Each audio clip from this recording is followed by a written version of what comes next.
Hello, friends. Welcome to 1000 Words, Stories on the Way. My name is Matthew Clark.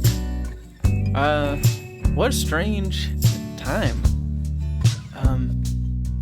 I'd like to write something really, timely for the situation right now, but honestly, I kind of don't know what to say, and I don't want to hurry. I want to think about it. So this week, I'm just going to share something that I wrote last September. I'm thinking about how dealing with the coronavirus is, of course, obviously bringing a lot of fear to the surface, but I'm starting to notice that it's also bringing a lot of tenderness out. My brother mentioned today over lunch how easy it is when everything's going well for us, to kind of ignore our own frailty and that of the people around us. But there's something about having to face our weakness and our lack of control right now that for many seems to actually be encouraging a kind of sensitivity, solidarity, or compassion.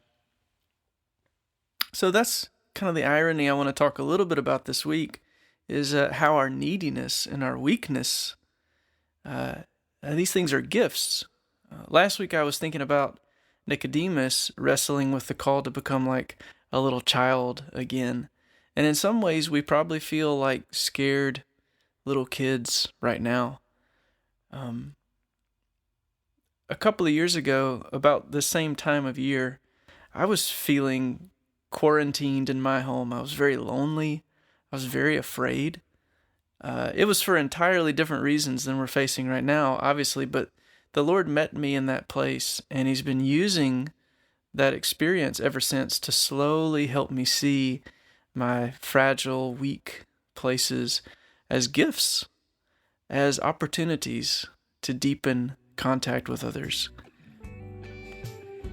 So I'm going to share an essay, and then stay tuned after the essay, because in our closing kind of benediction section, I'm going to welcome Susan Mulder, who is a poet, and she's going to read a poem that she wrote for us called What If? But here is this week's episode, Need is a Gift.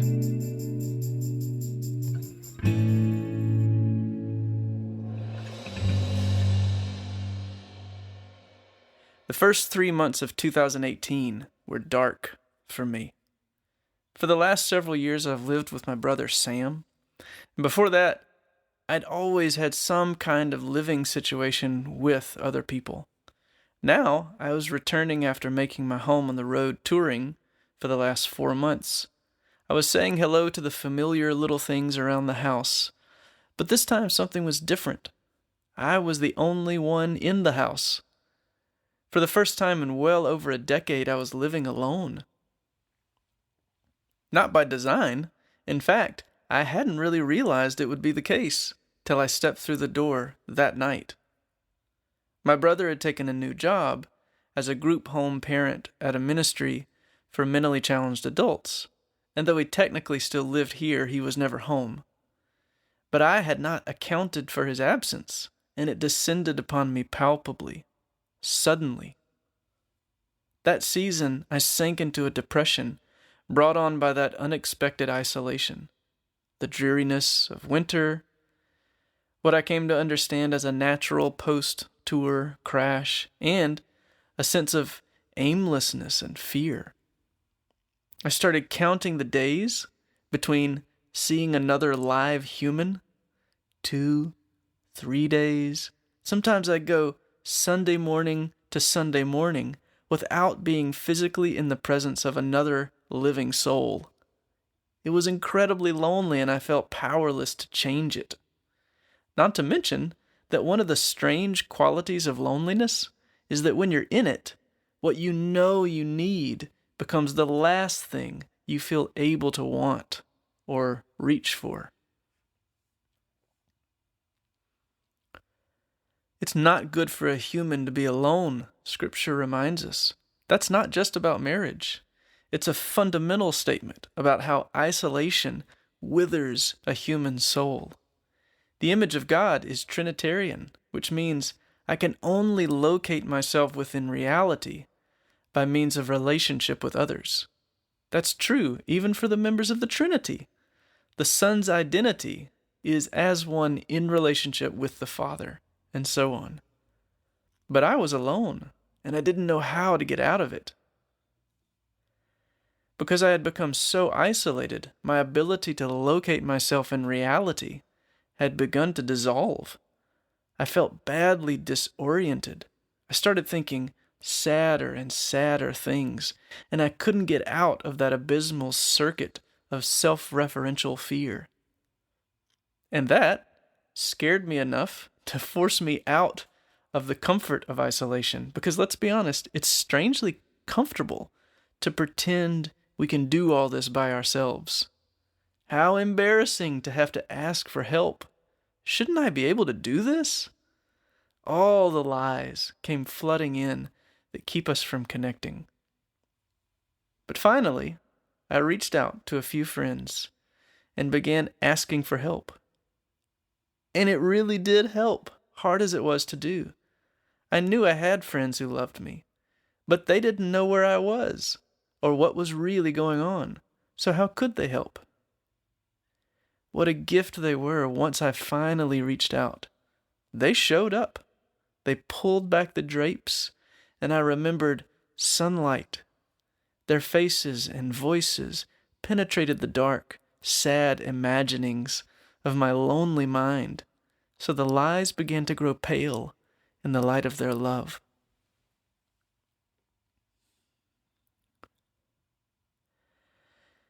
That was almost 2 years ago, and it was just the beginning of a lesson I'm still trying to learn. Our needs are a gift. Our limitations are a precious resource because they drive us outward into relationship. If I could do everything myself, I would. Why? Because it would ostensibly eliminate the messiness of risk and the pain of failure.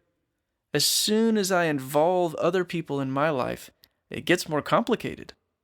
Isolation is safe. Isolation is deadly. There are at least 3 occasions on which limitations and needs draw us out into the gift of loving connection. Number 1, for starters, we may not know how to do something, so we ask for help.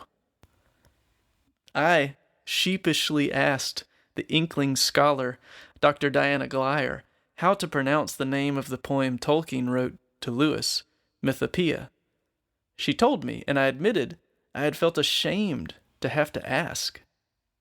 But she looked me in the eyes and said, "Never, ever be ashamed of not knowing something. Always, always ask." Secondly, you may discover you are firmly incapable of doing something. I marvel at my friend Kevin Chandler, who has spinal muscular atrophy and requires a wheelchair and 24/7 assistance. Kevin is a brilliant and prolific author and world traveler. Through his nonprofit We Carry Kevin, he's created a line of backpacks that allow wheelchair-bound folks to be carried on the backs of their friends for previously unimaginable mobility. The thing about Kevin is that he has no qualms about involving other people in his life. He freely asks for help and doesn't seem daunted by the messiness that connection brings with it. Kevin knows just about everybody in his town, and they all know him. He has a wonderful gift for seeing people and making them feel seen and loved. His gifts have blossomed directly from his needs. Often our abilities, paradoxically, emanate from our disabilities. Number 3, lastly, there may be times when we do know how to do something, and we are, in fact, capable of doing it ourselves, yet we choose to create a space for someone else to get involved in our life. This seems to me is what Jesus does. It's hard to explain except in terms of love. Practically, the first 2 examples make sense. I ask for help because I need it. But what about learning to ask for help just because we love sharing our lives with others? Jesus doesn't need us. He has the know-how and the capability to get his work done without us. In fact, he could avoid a lot of hassle if he just left us out of the equation. But God's arithmetic doesn't add up in terms of expediency. God's way of life is love, which is bound to appear beautifully foolish.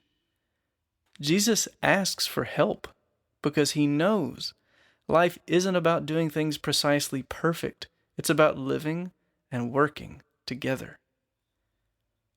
There's a phrase that pops up again and again in the New Testament: make my joy complete. It seems that God's joy isn't quite complete until his children are in on it. The Lord intentionally leaves gaps for us to fill.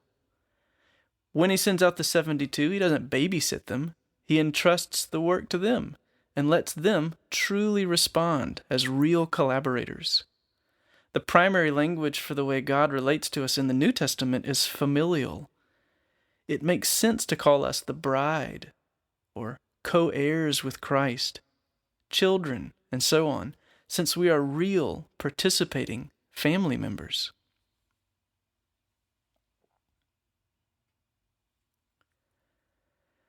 What the Lord began to teach me those lonely winter months a couple of years ago, I'm still working to learn.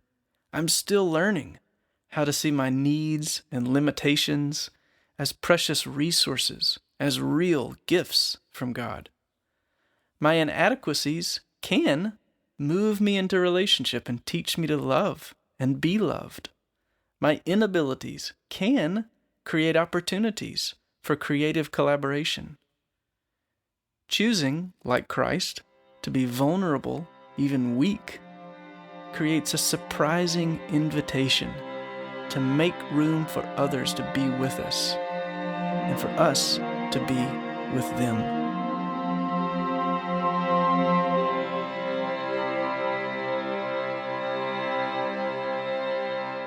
To send us out this week, I want to include a poem written by Susan Mulder. We're both members of a writing community over at thecultivatingproject.com. You've heard me mention that before. It's a quarterly online magazine, and the spring issue will be out pretty soon. But Susan wrote a wonderful poem called What If for the last issue, the winter issue. And her poem, like this week's essay, it was written before the current situation, but I think it really has some good word to speak into it. By the way, Susan hosts her own podcast called Poet Kind. She's on Instagram at That's Me, Susan Mulder. And you can find her on her website, susanmulder.com. That's Susan Mulder is Mulder, susanmulder.com. So here is Susan reading her poem, What If? What if we were awake to our mortality, instead of begging time, recognize the beloved moment for what it is, radiant with the unbelievable, breaking the night, its undeniable reminder that we are called to the present now with all its terrible, glorious unknowns. What if we live the beautiful, simple seconds and minutes and hours and days, each as the offering they are to be released into existence, vibrating to life, filling the emptiness with the magnificent ordinary, the spilled milk of living? What if we see scattered toys, the mess, pretend preparations for the forgetfulness of adulthood, the joyful lostness of wild imaginings, where fearful tigers tussle with woolen crocodiles and threadbare rabbits prepare a feast? This magic place where good wins, pain erased with a tenderly applied bandage and a kiss.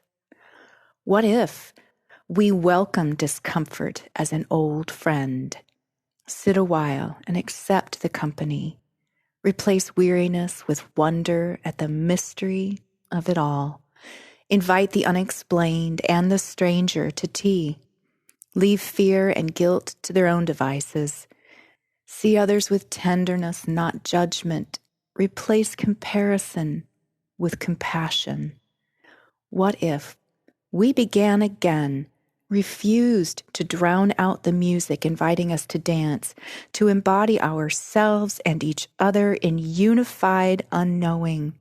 When poised at the choice of joy, leap with arms extended, palms open to receive the inexhaustible generosity that waits for us, not just once in a while, but every day. What if? Thanks so much, Susan, for sharing your poetry with us. I love the 2 lines about, these just stuck out to me immediately. The 2 lines about the spilled milk of life, and also the joyful lostness of wild imaginings. Those are so great lines. Thanks for sharing that poem with us, Susan. Well, friends, use all the tools within reach to reach out from your places of need. Pray for one another, call a friend, post something beautiful online, or make something with life and love in it. If you're enjoying this podcast, share it and leave a review on iTunes. That is all for this week. Thanks so much for listening. We'll see you next time.